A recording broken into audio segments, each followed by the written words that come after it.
Hello दोस्तों, आप सभी का स्वागत है डी के जन स्टडीज़ में। दोस्तों, आप सभी के लिए चपरासी भर्ती का यहाँ पर मैं क्लास लेकर आया हूँ, जो कि मैथ्स का क्लास है, दूसरे नंबर का क्लास है। इससे पहले मैंने एक क्लास मैथ्स का करवाया हूँ।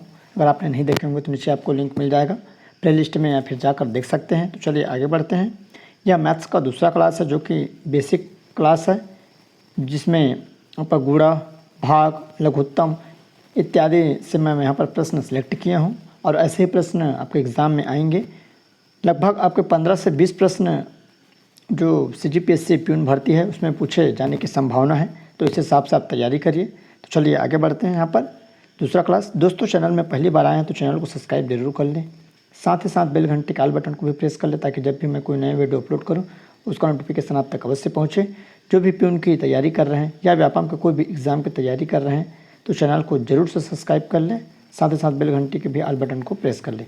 और टेलीग्राम ग्रुप का लिंक नीचे देगा, उसको भी जरूर से ज्वाइन करिए, क्योंकि वहाँ पर तमाम प्रकार के PDF उपलब्ध करवाई जाती है, चाहे जॉब से रिलेटेड हो या अन्य जानकारियाँ। तो आइए देखते हैं। पहला प्रश्न है 4 सही 1/2, मतलब 4 सही 1/2 का स्थानीय मान क्या होगा। तो स्थानीय मान, जाति मान आप सभी को मालूम होगा। स्थानीय मान किसी भी संख्या में किसी अंक का जो स्थानीय मान होता है, जो दाएं से आपको बाएं की तरफ उस संख्या के स्थान पर गिनती करते हैं। जैसे मान लो 6250 है, तो इसमें 2 का स्थानीय मान क्या होगा। तो 2 के बाद जितने भी इधर अंक होते हैं वहाँ पर 0 लगा दिया जाता है, तो 200 इसका क्या हो जाएगा, स्थानीय मान। तो इस तरह से ये प्रश्न है 4 सही 1/2 में 5 का स्थानीय मान कहाँ होगा। तो इसमें 5 तो है ही नहीं, तो आप कंफ्यूज होंगे। तो आइए मैं बताता हूँ कैसे बनेगा। सबसे पहले इसको हमको सॉल्व कर लेना है। ये गुणा हो जाएगा 4 दूनी 8, और ये प्लस हो जाएगा तो 9 बटे ये हो जाएगा 2। अब इसको भाग देना है, तो 2 चौके 8 और 2 पंचे 10, तो 4.5 हो जाएगा इसका जो सॉल्व करेंगे। तो अब इसमें हमको 5 का स्थानीय मान बताना है। तो 5 का स्थानीय मान यहाँ पर क्या हो जाएगा, यहाँ पर अगर दशमलव है तो पहले आपको दशमलव लिखना है, उसके बाद यहाँ पर 5 है तो 5। अगर इधर 0 रहता मान लो तो यहाँ पर 0 लगाना पड़ता, तो यहाँ पर 0 क्या आ जाएगा, 5 आ जाएगा। तो उसका करेक्ट आंसर यहाँ पर C हो जाएगा। सभी बेसिक क्वेश्चन हैं और बेसिक ही पूछा जाएगा। इसके बाद मैं थोड़ा सा डीप भी बताऊँगा आगे। तो उसके बाद दूसरा प्रश्न है, यहाँ पर 17,440 में 7 का स्थानीय मान और अंकित मान में क्या अंतर है। यहाँ पर स्थानीय मान और अंकित मान दोनों अलग अलग होता है, जिसको जातीय मान भी कहा जाता है, जो स्वयं के द्वारा लिखा जाता है। तो यहाँ पर आइए इसको बनाकर देखते हैं। बहुत सारे अभ्यर्थी जो नए हैं उसको स्थानीय मान, जातीय मान पता नहीं होता है, और जो पढ़ रहे हैं वो आसानी से बना लेंगे। तो दोनों का अंतर पूछा है। तो सबसे पहले यहाँ पर हम लोग देखते हैं 7 का स्थानीय मान। तो 7 यहाँ पर कहाँ पर है, ये क्वेश्चन है आपका 440। तो 7 यहाँ पर इकाई, दहाई, सैकड़ा, हज़ार, तो यहाँ पर 7 लिख देंगे। उसके बाद 7 के बाद कितना अंक है, 3 अंक, तो 3 0 यहाँ पर लगा देंगे। तो कितना हो जाएगा, इसका स्थानीय मान 7000 हो जाएगा। तो यहाँ पर 7000 लिख देते हैं। उसके बाद इसका अंकित मान पूछा है, 7 का ही अंकित मान। तो अंकित मान वो होता है जिसमें जो कहते हो लिखा जाता है। जैसे 7 है तो 7 का अंकित मान क्या हो जाएगा, यहाँ पर 7 ही हो जाएगा। तो 7 है और दोनों का अंतर, तो यहाँ पर माइनस कर देंगे। तो यहाँ पर अगर घटाएंगे तो 10 में 7 जाएगा तो 3, हासिल आई 1, तो ये 9 हो जाएगा, फिर हासिल 1, फिर 9, और यहाँ से 6। तो इसका दोनों का अंतर क्या हो जाएगा, 6993। तो इसका करेक्ट आंसर D हो जाएगा। D वाला ऑप्शन क्या हो जाएगा, इसका सही हो जाएगा। अगला प्रश्न है तीसरी नंबर का क्वेश्चन, प्रथम 65 प्राकृत संख्या का योग क्या होगा। तो ऐसे भी प्रश्न पूछे जाएंगे। तो प्रथम जो 65 प्राकृत संख्या है तो इसका योग क्या होगा, योग मतलब जोड़। तो इसमें क्या एक सूत्र रहता है।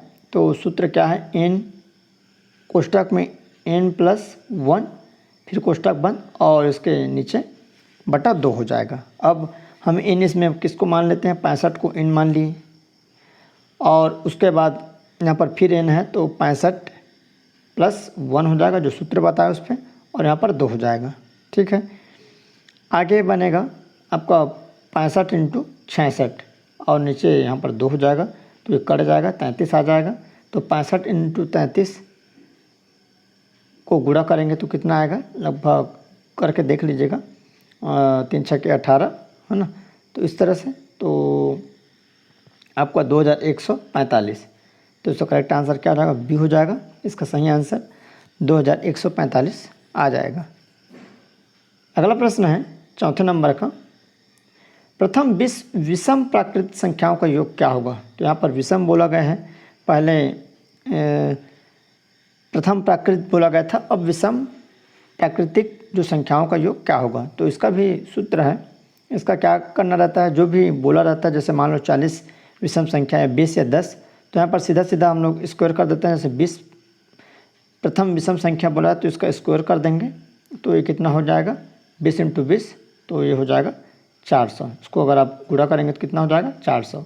अगला प्रश्न है 5वां नंबर, 4 अंकों की बड़ी संख्या और 5 अंकों की छोटी संख्या का अंतर क्या होगा। ये भी बेसिक क्वेश्चन है जो 5वीं 6वीं 7वीं या 8वीं में पढ़ाए जाते हैं। तो इनमें क्या है, 4 अंकों की सबसे बड़ी संख्या आप सभी को मालूम होगा और 5 अंकों की सबसे जो छोटी संख्या। तो 4 अंकों की यहाँ पर जो सबसे बड़ी संख्या क्या हो जाएगा, तो 9999, ये बड़ी संख्या 4 अंकों का, और 5 अंकों की सबसे छोटी संख्या क्या हो जाएगा, तो ये हो जाएगा 1,00,000। तो इन दोनों का अंतर क्या होगा, तो उसको माइनस कर देंगे। तो इसको माइनस करेंगे तो कितना आ जाएगा, यहाँ पर ये आपका क्या हो जाएगा, 1 हो जाएगा, मतलब 1 आ जाएगा, बाकी आपके सब क्या हो जाएगा, कट जाएगा। तो इसका अंतर क्या हो जाएगा, 1 हासिल 1 हासिल 1 हासिल 1 हासिल 1। तो इसका सही आंसर यहाँ पर डी हो जाएगा, 1 हो जाएगा। अगला प्रश्न है 6वां नंबर, 4 लगातार पूर्णांकों का योग कितना है, 426। 4 लगातार पूर्णांकों का योग 426 है, सबसे बड़ा पूर्णांक कौन सा होगा। ये भी क्वेश्चन है, काफ़ी महत्वपूर्ण है, कोई भी एग्ज़ाम में पूछा जाता है बेसिक कुछ ना कुछ। तो यहाँ पर आइए देखते हैं ये कैसे बनेगा। तो 4 लगातार, तो लगातार बोला है तो कैसे बनेगा, सबसे पहले x 1 हो गया, उसके बाद प्लस हो जाएगा x1 प्लस x2 और प्लस x3, ये आपका हो जाएगा 4 लगातार संख्या, ठीक है। और इसका योग कितना है 426। अब इनको हम लोग को प्लस कर देना है x को, है ना। तो यहाँ पर कितना हो जाएगा 4x हो जाएगा, ठीक है। और उसके बाद यहाँ पर 3 2 5 1 6, उसको भी प्लस कर देंगे, तो इसको भी प्लस करेंगे तो 6 हो जाएगा। टोटल यहाँ पर 426। यहाँ तक क्लियर है, यहाँ तक समझ में आया होगा। और जिसको समझ में नहीं आया होगा तो वीडियो देखिए, क्योंकि गणित ऐसा सब्जेक्ट है कि इतना आसानी से समझ में नहीं आता है, बार बार पढ़ना पड़ता है, खासकर आर्ट्स वाले और साइंस वाले, क्योंकि गणित वाले को ही समझ में आता है। तो यहाँ पर देख सकते हैं आगे क्या प्रोसेस है। उसके बाद यहाँ पर जो 4x + 6 था और 426, तो यहाँ पर 4x अलग हो जाएगा और यहाँ पर पक्षांतर कर देंगे तो 426 - 6 हो जाएगा। तो 4x बराबर हो जाएगा यहाँ पर 420, माइनस करेंगे तो अब 4x है तो 4x में x हट जाए, x अलग हो जाएगा, बराबर 420 और 4 यहाँ नीचे आ जाएगा। तो 4 × 4 4 शून्यम और 4 × 5 20, 105। तो यहाँ पर x का मान कितना हो गए, x का मान 105 आ गए, ठीक है।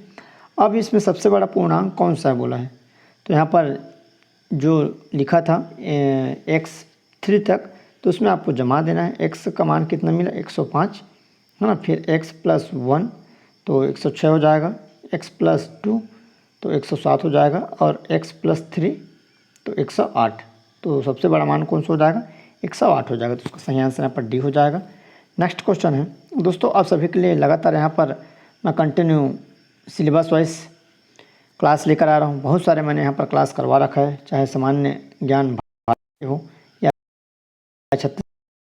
छत्तीसगढ़ी भाषा या हिंदी व्याकरण, आप जाकर जरूर देखिए। प्लेलिस्ट मैंने बना रखा है अलग से, आप प्लेलिस्ट में जाकर देखेंगे तो आपको पूरा वीडियो मिल जाएगा। साथ ही साथ नीचे डिस्क्रिप्शन में भी मैं लिंक दिया रहता हूँ, तो वहाँ से भी जाकर आप देख सकते हैं।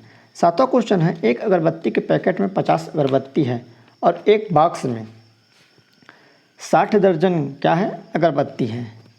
अगरबत्ती के पैकेट है, सुमन ऐसे 5 बॉक्स खरीदती है, तो सुमन ने कितनी अगरबत्ती खरीदी। टोटल अगरबत्ती को बताना है कि 5 बॉक्स खरीदे हैं और 5 बॉक्स में टोटल अगरबत्ती की संख्या कितनी है। तो आइए देखते हैं। एक अगरबत्ती के पैकेट में 50 अगरबत्ती हैं और एक बॉक्स में मतलब 60 दर्जन अगरबत्ती है। तो सबसे पहले 60 दर्जन बोला है तो हम लोग उसको देख लेते हैं। तो 60 दर्जन अगरबत्ती एक बॉक्स में, तो यहाँ पर दर्जन मतलब हो जाएगा 12, तो 12 छक्के 72, मतलब टोटल 720 क्या है पैकेट है किसमें, वो एक जो बक्सा है उसमें। अब 720 है तो 720 को यहाँ पर 5 से भाग मतलब पूरा कर देंगे, जो 5 पैकेट है तो 5 में 5 दूनी 10 और 5 सत्ते 35 और एक 36 हो जाएगा, जो एक हासिल है। ठीक है, तो टोटल यहाँ पर कितना है 3600 अगरबत्ती हो रहा है, मतलब 3600 पैकेट। ठीक, अब इसको यहाँ पर 50 से गुणा कर देंगे तो 50 शून्यम 50 शून्यम और 50 छक्के यहाँ पर 300 हो जाएगा 30 आ जाएगा, और 50 या 150 ये हो जाएगा, और 150 में यहाँ पर आप जोड़ देंगे 30 तो ये हो जाएगा 180, इकाई दहाई सैकड़ा हज़ार 10,000 लाख, मतलब 1,80,000 टोटल उसमें अगरबत्ती है। तो उसका करेक्ट आंसर यहाँ पर बी हो जाएगा। अगला प्रश्न है 8वां नंबर, किसी संख्या के 4 गुने से 15 कम 9 है तो वह संख्या क्या होगी। कोई भी जो संख्या है जो 4 गुने से 15 कम 9 है तो वह संख्या क्या होगी। तो मान लो संख्या x है, x का 4 गुना तो x × 4, और उससे 15 कम है तो -15, उनमें से 15 कम है ना, तो यहाँ पर 9 हो जाएगा। अब यहाँ पर 4x गुणा हो जाएगा ये दोनों का, उसके बाद यहाँ पर बराबर पक्षांतर करेंगे तो 9 और 15 इधर आएगा तो +15 हो जाएगा। ठीक है, अब फिर x यहाँ से हट जाएगा और 15 9 यहाँ पर 24 हो जाएगा, और ये 4 ये कहाँ जाएगा, ये नीचे में। ठीक, अब यहाँ पर काट देंगे 4 एकम 4 4 छक्का 24, तो x बराबर कितना हो जाएगा 6, तो इसका करेक्ट आंसर क्या हो जाएगा 6 हो जाएगा। अगला प्रश्न है 9वां नंबर, 21 से गुणा करने के बजाय एक छात्र किसी संख्या को 12 से यहाँ पर गुणा कर देता है और उसका परिणाम 72 कम आता है, तो वह संख्या बताए जिसमें गुणा किया जाना था। हमको उस संख्या को यहाँ पर बताना जिसमें उसको गुणा करना था, क्योंकि गलती से इन्होंने गलत संख्या से गुणा कर दिए थे। किससे गुणा करने के बजाय छात्र ने 12 से कर दिया था, उसका परिणाम 72 कम आ गया। तो चलिए देखते हैं, इसको बनाने की कोशिश करते हैं। तो यहाँ पर किसी संख्या मानो x से 21 को गुणा करना था, मतलब गुणा किया है, और -x उसको 12 से करना था, तो 72 यहाँ पर आया है। अब ये मल्टीप्लाई हो जाएगा तो 21x हो गए, अब ये 12x हो गए, बराबर यहाँ पर 72 हो जाएगा। अब दोनों में यहाँ पर माइनस कर देंगे तो ये हो जाएगा 9x बराबर 72। ठीक है, अब 9x और यहाँ पर बराबर 72 है, तो x बराबर 72 × 9 हो जाएगा, तो 9 8 72, तो उसका आंसर 8 हो जाएगा। करेक्ट आंसर डी हो जाएगा। अगला 10वां नंबर क्वेश्चन है, किसी संख्या के आधे का 2/3 18 है तो उसी संख्या का 1/3 क्या होगा। ये भी क्वेश्चन है, किसी संख्या के आधे का क्या है 2/3 18 है तो उस संख्या की 1/3 क्या होगी। तो यहाँ पर क्या है, किसी संख्या का तो x का आधा, मतलब x का आधा 2 हो गया, उसके बाद यहाँ पर इंटू 2 हो जाएगा बटे 3 × 18 हो जाएगा। ठीक है, ये बराबर 18 हो जाएगा। ठीक, अब इसको तिर्यक गुणा कर देंगे तो ये तिर्यक गुणा ऐसे हो जाएगा। ठीक है, यहाँ पर 1 है तो यहाँ पर 2 × 3 × 18। ठीक है, तिर्यक गुणा करने पर, और यहाँ पर x × 2 हो जाएगा, बराबर 1/3 है, 3 कम था तो ये 2 2 कट जाएगा, और ये 18 × 3 = 54 हो जाएगा। ठीक है, तो x बराबर यहाँ पर क्या हो जाएगा 54/1/3, तो 3 एकम 3 और 2 बच गए, 3 8 24, तो इसका करेक्ट आंसर यहाँ पर 18 हो जाएगा। वह संख्या कौन सी है 18 है। अगला प्रश्न है 11वां नंबर, किसी संख्या को 156 से भाग देने पर 29 शेष रहता है, यदि उस संख्या को 13 से भाग दिया जाए तो शेष क्या बचेगा। ये क्वेश्चन है, ऐसे क्वेश्चन पूछे जाते हैं।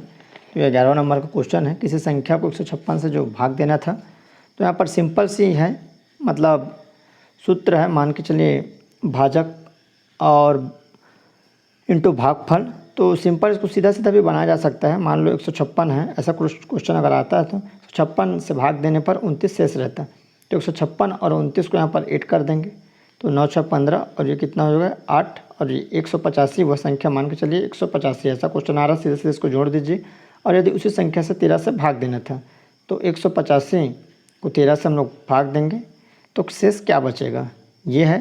तो आइए देखते हैं, 13 एकम 13, ठीक है, और ये 5 हो गया, यहाँ पर 5 बच गए, फिर 5, तो 13 चौक 52, ठीक है, तो यहाँ पर 52 लिखेंगे तो बच जाएगा 3। तो शेष क्या बचेगा, यहाँ पर 3 बचेगा, तो करेक्ट आंसर सी हो जाएगा। अगला है 12वां नंबर, एक दुकानदार 43 किलो चावल 946 में बेचता है और इसी दर पर 137 किलो चावल बेचता है, तो उसकी टोटल कीमत क्या होगी, मतलब उसकी कीमत क्या हो जाएगी। तो सीधा सीधा इसको हम लोग भाग दे देंगे, 946 है, इसको 43 से भाग दे देंगे तो ये कितना आ जाएगा, 43 दूनी 86 हो जाएगा, ठीक है। और यहाँ पर कितना बचेगा, 4 14 और ये 8 हासिल है 1, उसके बाद 86, फिर 43 दूनी यहाँ पर 86, तो ये कट गया दोनों, ठीक है। कितना बचा, 22 आया, मतलब 22 रुपये में बेचता है, तो उसी दर पर फिर बेचता है इसी दर पर, तो 22 रुपये का दर हमको मिला, तो 137 इंटू 22 इसको कर देंगे, तो इसको गुणा करेंगे तो 2 सत्ते 14 हो जाएगा, 1 हासिल, 2 3 अच्छा 1 7 और 2 एकम 2, ठीक है। उसके बाद फिर सेम 200 यहाँ पर क्या आ जाएगा आपका 74, इसको जोड़ेंगे तो कितना आएगा, 3 0 1 14, मतलब बी आंसर 3014 इसका सही आंसर हो जाएगा। 13वां नंबर क्वेश्चन है, 6 9 15 और 20 का लघुत्तम समापवर्त क्या होगा। तो ये लघुत्तम आपको निकालनी है, सिंपल है, आप सभी का यहाँ लिखे पहले 6 9 15 और ये 20, ठीक है। इसका लघुत्तम सीधा सीधा ऐसे निकाल देना है, 2 3 6, ये 9 का 9, 15 2 दहम, ठीक है। अब 3 से काट दो, 3 एकम 3 तिया 3 पंचे और ये 10 हो जाएगा। अब सीधा 5 से काट दो तो 3 का 3 आ जाएगा, 1 1 5 एकम और 5 दूनी, ठीक। अब सभी को यहाँ पर गुणा कर देना है, इसका इसका इसका और इसका, तो यहाँ पर 5 तिया 15, 15 दूनी 30, ठीक है, 30 दूनी 60 और 60 तिया 180, तो कितना आ जाएगा 180, ये हो जाएगा, तो उसका सही आंसर डी हो जाएगा। अगला प्रश्न है, वैसे छोटी से छोटी संख्या बताएं जिनमें 4 5 और 6 से भाग देने पर क्रमशः 2 3 और 4 बचे। इस तरह का भी क्वेश्चन पूछा जाता है, तो इसको भी सेम वैसे ही करना है, बस इसमें कुछ चीज़ ऐड करनी है। तो क्या है, तो इनका हम लोग यहाँ पर लघुत्तम निकाल लेते हैं, 4 का 5 का और 6 का, तो लघुत्तम निकालेंगे तो 2 दूनी 5 2 तिया, ठीक है, फिर 2 एकम 5 1 ये 3, ठीक है। अब 5 आ जाएगा और 3 आ जाएगा, ठीक है, तो वो आगे कटेगा नहीं, ये 5 है और 3 है, तो 5 तिया 15, 15 दूनी 30, 30 दूनी 60, तो इनको मल्टीप्लाई किए कितना है, 60 है। अब हमको इसको निकालने के लिए क्या करना पड़ेगा, इसमें -2 कर देना पड़ेगा, ठीक है, जिसमें शेष क्रमशः बचे इस तरह से रहता है, तो इसमें -2 करना रहता है, यह आ जाएगा 58, ठीक है। तो क्या आ जाएगा यहाँ पर 58 इसका सही आंसर है, बट आप कैसे जानेंगे, तो इसको आप कूड़ा मतलब भाग करके देख लीजिए।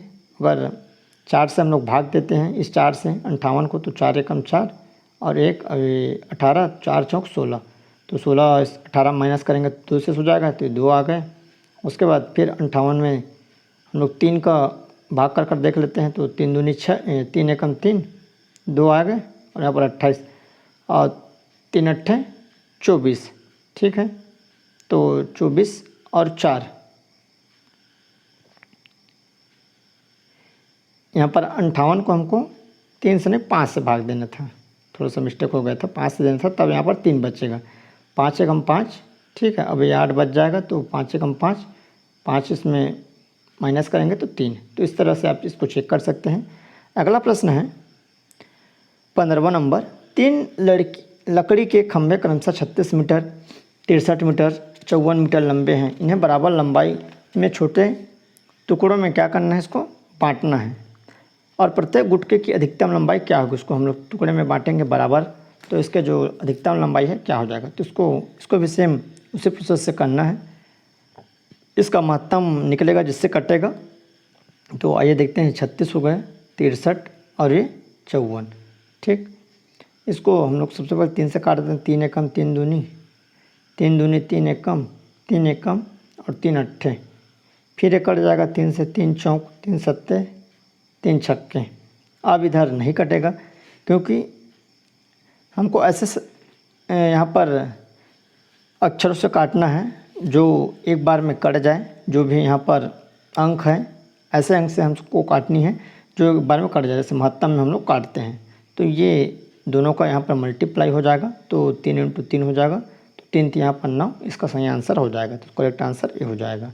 तो इस तरह यहाँ पर बेसिक लगभग 15 प्रश्न थे जो आपके प्यून भर्ती के लिए काफ़ी महत्वपूर्ण रहेगा। कंटिन्यू ऐसे ही 15 से 20 क्वेश्चन आते रहेगा क्योंकि वीडियो लंबा हो जाएगा।